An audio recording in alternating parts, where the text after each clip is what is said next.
मान्यवर आणि माझ्या सहकारी भगिनी आणि माझ्या प्रिय विद्यार्थिनींनो, सावित्रीबाई फुले आणि सुधा मूर्ती यांचं प्रेरक जीवन बघत असता त्यांचं सुरुवातीचं आपण एक कार्य पाहिलं सावित्रीबाईंचं, की त्यांनी मुलींसाठी पहिली शाळा काढली आणि हे सगळ्यांना जवळपास सगळ्यांना माहिती आहे. आणि त्याच्यामुळे गैरसमज असा होऊ शकतो की सावित्रीबाईंचं कार्य त्या एका शाळेपुरतं मर्यादित आहे की काय. आणि सुधा मूर्तींबद्दल असं ऐकलं जातं की त्यांनी इन्फोसिस फाउंडेशन स्थापन केलं आणि त्याद्वारे त्या कार्य करत राहिल्या.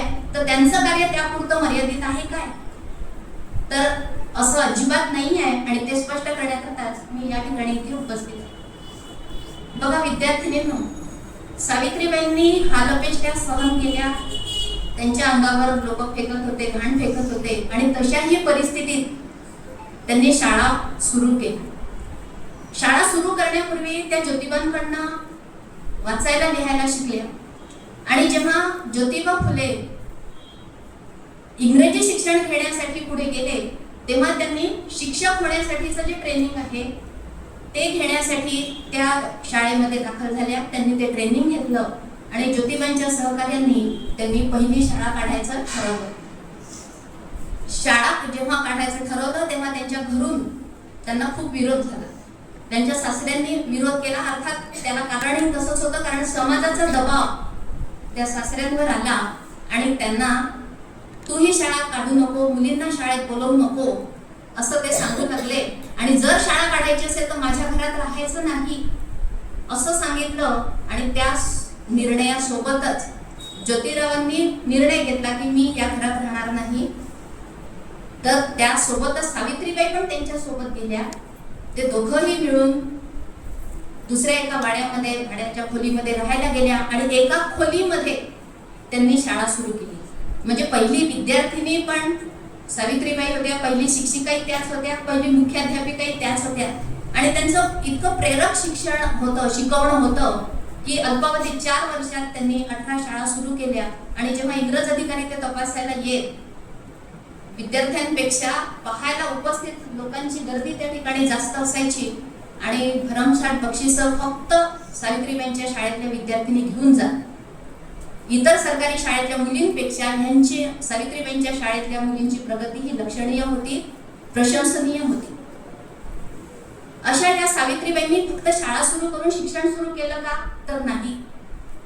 त्यांनी जशी सतीची चाल बंद केली तद्वतच त्यांनी बघा समाजामध्ये ज्या विधवा स्त्रिया असतात त्यांच्यावर समाजातले जे काही प्रभावशाली व्यक्ती असतात ते त्यांच्यावर अत्याचार करत आणि त्यांना अपत्य व्हायची वेळ यायची आणि तेव्हा समाजात तोंड कुठे लपवू याची त्यांना जागा नसायची.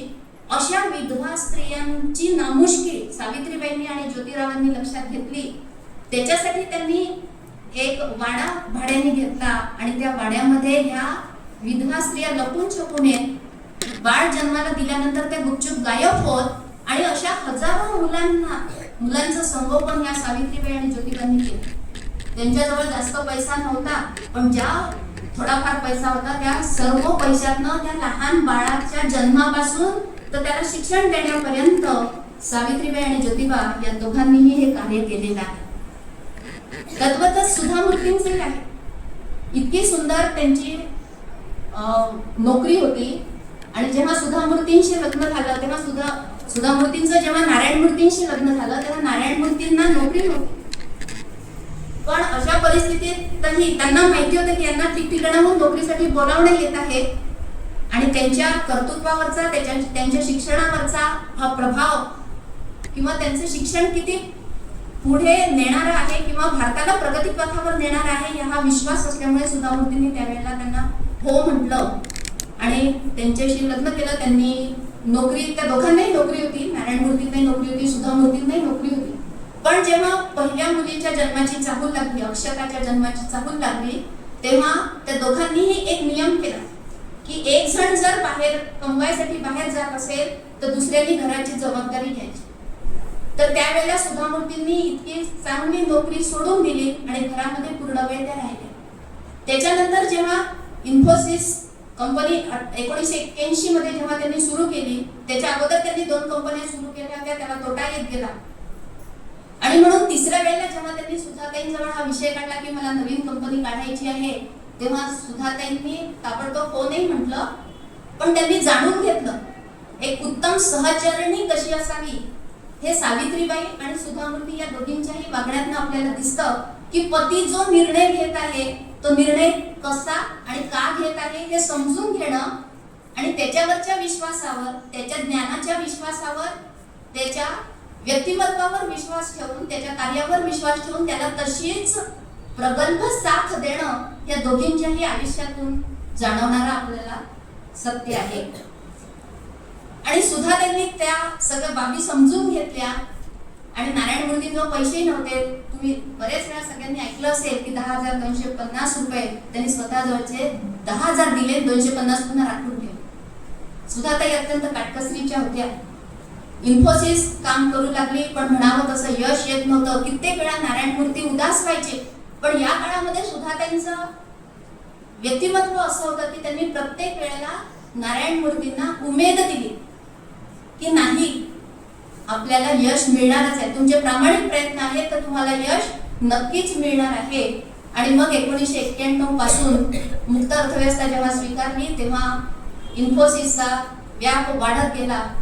365 दिवसातले 260 दिवस नारायण मूर्ती, 250 दिवस नारायण मूर्ती परदेश दौऱ्यावर असत. आणि अशा वेळेला घराची संपूर्ण जबाबदारी सुद्धा त्यांनी घेतली. या काळामध्ये आणखीन एकदा वालचंद ग्रुपमध्ये त्यांनी नोकरी पत्करली होती. त्याच्यानंतर पुन्हा घरच्या जबाबदारीमुळे इन्फोसिस मध्ये काम करण्याची सुद्धा त्यांना गरज वाटली की आपण आता इथे काम करावं. आणि म्हणून त्यांनी ती पण नोकरी सोडली.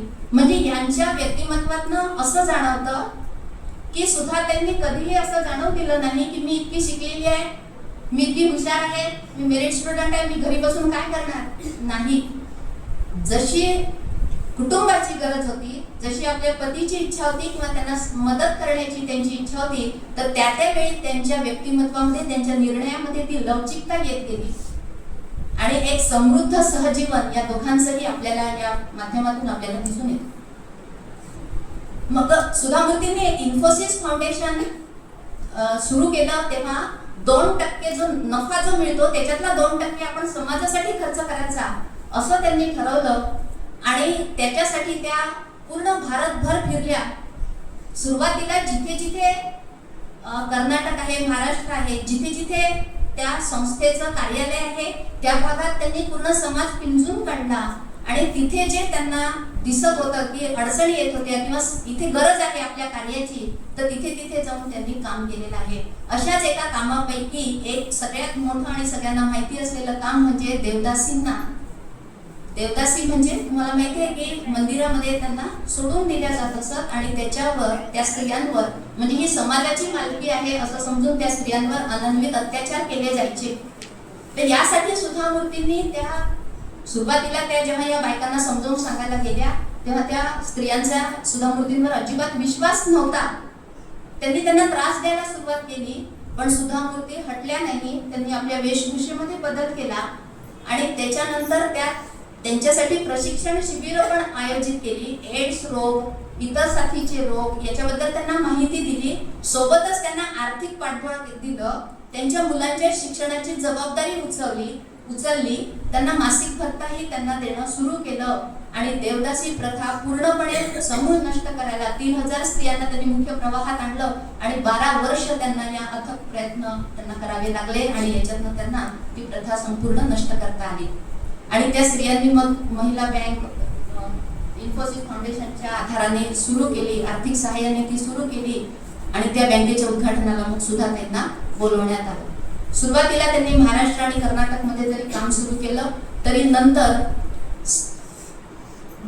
एक महत्वाचं शैक्षणिक कार्य सुधामूर्तींनी केलेलं आहे की सुरुवातीला त्यांनी जितके काही हुशार मुलं आहेत पण आर्थिक व्यवस्था नसल्यामुळे किंवा कुटुंबाची तेवढी आर्थिक परिस्थिती उत्तम नसल्यामुळे ते जर शिक्षण घेऊ शकत नसेल तर इन्फोसिस फाउंडेशन अशा सर्व हुशार प्रगत मुलांना त्यांना शिक्षण देण्यासाठी आर्थिक पाठबळ देऊन समोर आला.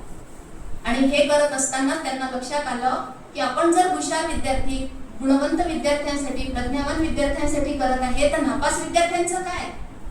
आणि मग अशा वेळेला त्यांनी 10वी-12वी मध्ये किंवा खालच्या वर्गांमध्ये जे नापास विद्यार्थी आहे त्यांचा अभ्यास केला.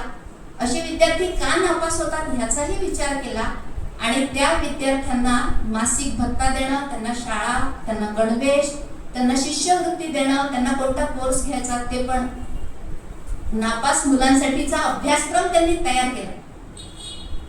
म्हणजे कंपनी करता जे सहाय्यकारी लागतात त्या सगळ्यांसाठी एक उत्तम पिढी किंवा एक उत्तम सहकारी तयार करण्याचं काम या सुधा मूर्तींनी केलं. म्हणजे अभ्यासक्रम रचणं, शाळा उघडणं, तसे काय कॉम्प्युटर सायन्स हा विषय सुद्धा त्यांनी इंजिनिअरिंग कॉलेजला सुरू केला. त्याच्यासाठी स्वतः अभ्यास करून अभ्यासक्रम तयार केला. म्हणजे जसा हुशार मुलांसाठी त्यांनी प्रयत्न केला तसाच ह्या नापास विद्यार्थ्यांसाठी सुद्धा त्यांनी अथक प्रयत्न केले आणि हे त्यांचे अथक प्रयत्न अजूनही सुरू आहे. राजस्थानमध्ये एकदा त्यांना लक्षात आलं की मुलं खूप आजारी पडतात आहे आणि मग त्याचं त्यांनी कारण शोधून काढलं तर शाळेमध्ये दूषित पाणी होतं. आणि हे दूषित पाणी आहे हे त्यांना कसं लक्षात आलं तर त्यांनी त्या पाण्याची जी टाकी होती शाळेतली त्याच्यात वाकून पाहिलं तर त्याच्यामध्ये ते पाणी दूषित होतं, किडे होते त्याच्यामध्ये. मग तेव्हा त्यांनी योजना सुरू केली की निर्मल जल योजना त्यांनी त्या काळी सुरू केली.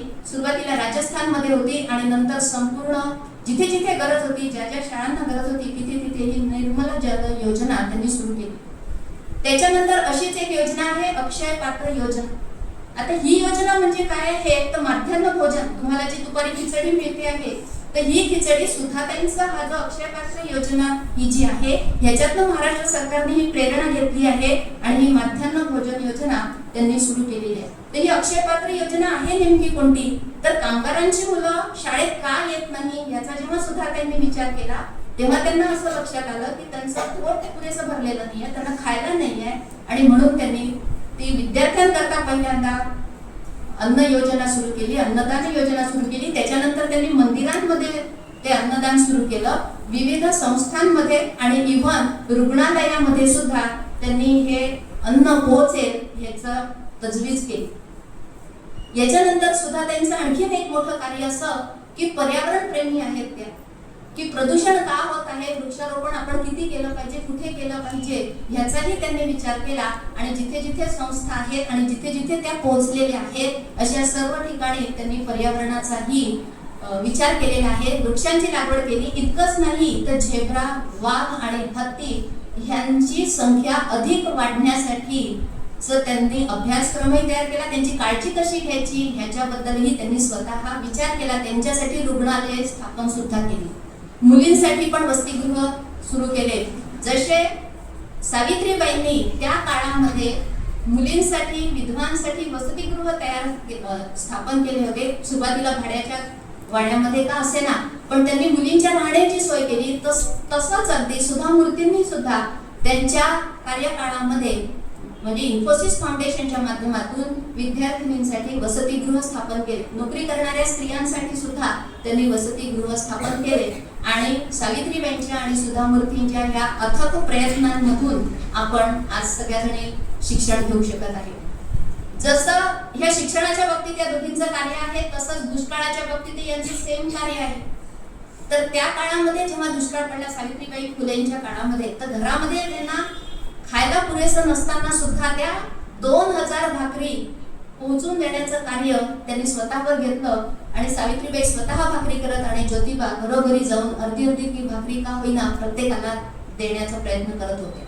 म्हणजे दुष्काळातही आपल्या समाज बांधवांनी नीट राहावं, जगावं हे त्यांनी कार्य केलं. तसंच कार्य दुष्काळातही सुधा मूर्ती धावून जातात. पूर आला तर तिथे जातात. संपूर्ण त्या गावाचे 1000 घरं पडले होते. 800 घरं जर सरकार बांधत आहे तर 200 घरं सुद्धा त्यांनी बांधून दिलेली आहे. भूकंप झाला तर तिथे सुद्धा पोहोचणाऱ्या सगळ्यात पहिले जर कोण असतील तर त्या सुधा मूर्ती आहेत. तर अशा या दोघींचंही सामाजिक कार्य जसं आपल्याला प्रेरणा देणार आहे तसंच त्यांचं दोघांचं सहजीवनही आपल्याला प्रेरणा देणार आहे की उत्तम पती पत्नी कसे असावे हे जर समजून घ्यायचं असेल तर या दोघींचंही चरित्र आपल्याला नक्कीच वाचावं लागेल. दुष्काळ पडलेला असताना सावित्रीबाईंनी दारावर आलेल्या एका मनुष्याला डाळ, तांदूळ, गहू, कणी, गूळ असं सगळं दिलं त्या माणसाने जे त्या कापडामध्ये घेतलं त्या कापडाला छिद्र होतं. ज्योतिबांनी काय करावं, ज्योतिबांनी दुरून पाहिलं, बाहेर आले, स्वतःवरच्या अंगावरचं उपरण त्या माणसाला दिलं की तू हे याच्यामध्ये ही शिदा बांध आणि तू घेऊन जा. याला म्हणायचं सहजीवन, याला म्हणायचं एकमेकांच्या विचारांना देण्याची साथ.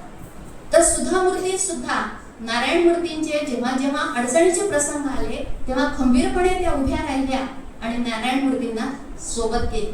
जेव्हा गमतींनी नारायण मूर्तींना विचारलं जातं की सुधामूर्ती तुमच्यापेक्षा उजव्या आहात का, मुद्दाम खोचक प्रश्न पत्रकार त्यांना विचारतात, तर तेव्हा नारायण मूर्ती इतके असामान्य असून की ज्यांनी सॉफ्टवेअर कंपनीची भारतामध्ये सुरुवात केली, अमेरिकन शेअर बाजारात पहिलं शेअर असणारे इन्फोसिस कंपनी होती, अशा कंपनीचा इतका हुशार विद्वान व्यक्ती सुद्धा म्हणतो की नाही, माझी पत्नी माझ्यापेक्षा सरस आहे, हे आनंदाने मान्य करतात.